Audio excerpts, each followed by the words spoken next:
The Voices of Today initiative started, I think, about 2 years ago when we had a very generous offer from an anonymous donor who said, I'm going to give you some money, but it has to be something exciting. I remember particularly he said, something nobody else will do for you.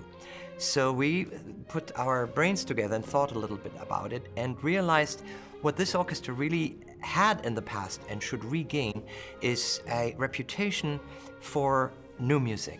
We said we want to commission pieces that are needed in the repertory, so they will have a life, because many new pieces are performed once by a great orchestra and then never again. And that's too bad, because composers put their love and work in it, and orchestras put their love and work in premiering them, and then they're gone. So what you hear now, and what we're recording now, is the accompanying piece for Beethoven's Ninth Symphony.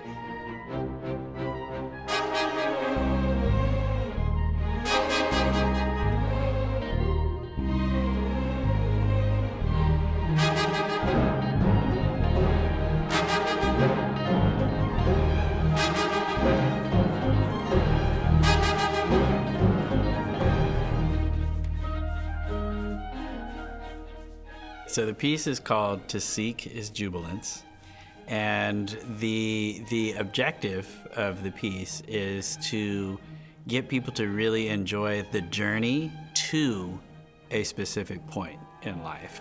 Often the point in life that they get to, they'll remember that point, but often what's really potent in people's memories is the path that they had to take to get to that moment. The bigger the moment, usually the wilder the path to get there.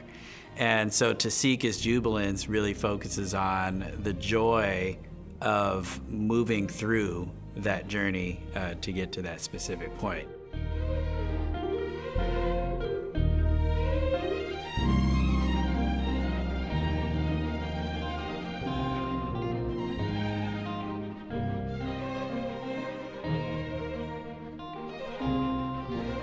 I commissioned my sister to write this poem that was a kind of a companion contemporary poem to the Ode to Joy. And so she did a really good job of it, I thought, and it really kind of gave me a lot of inspiration in the music of how to kind of build the journey around the text. When I write music, I'd like to have this experience of a total embrace,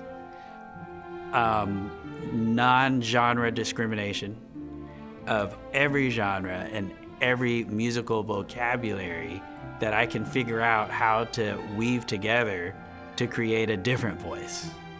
And I will use all tools that anyone could possibly use or that I could possibly figure out to achieve that goal. And there's an endless amount of tools, but that is like the crux behind the kind of sound that I'm looking for. So you'll hear Indian classical music idioms, you'll hear Persian classical music idioms, you'll hear, folk, American folk music, bluegrass idioms, and everything's all interwoven together, taking inspiration from Beethoven and his amazing compositional style.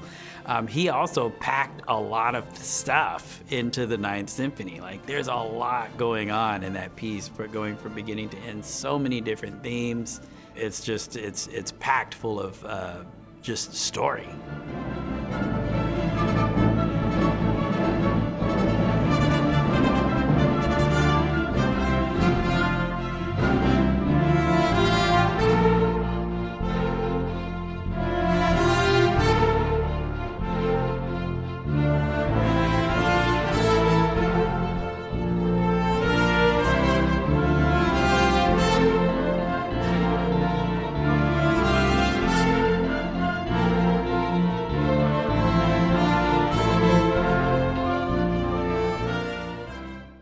Derrick Skye is a very, very unique human being and composer. When I met him first, I was immediately struck by the positive feeling he radiates. And he's a genuinely happy, positive person. Now, many people are that, but cannot transport that in their art. He can. He writes music that is so exuberant, joyful. And when you ask a composer to write a piece that goes with Beethoven 9, where Beethoven put all his heart into writing what joy is, how do we reach joy, and ask a young composer to match that or to find a way to comment on that. And he makes it so perfect. It's amazing to me. That's the power of Derrick Skye, to really write positive emotions and rhythms and many ethnic influences. So the music is unbelievably colorful, for my feeling, wonderfully positive and energetic. And he's a one of a kind. And if it's up to me, he will come to us many times.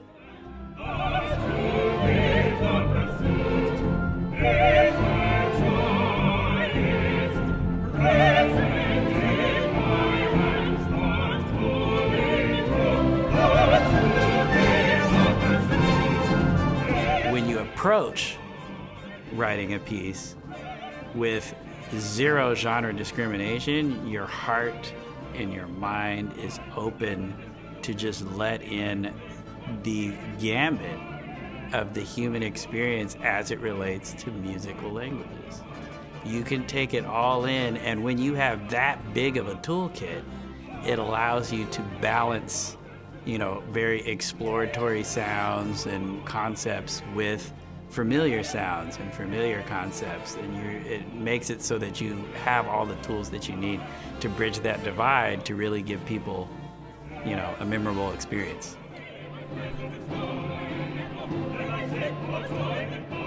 I feel like at the end, people are just like taking a deep breath and like, oh my gosh, like that was a journey, because there's a lot of different things in that piece. There's a lot of twists, there's a lot of turns, there's string special effects, and those special effects are mainly there because those things kind of symbolize the indeterminacy, the unpredictability of the human experience.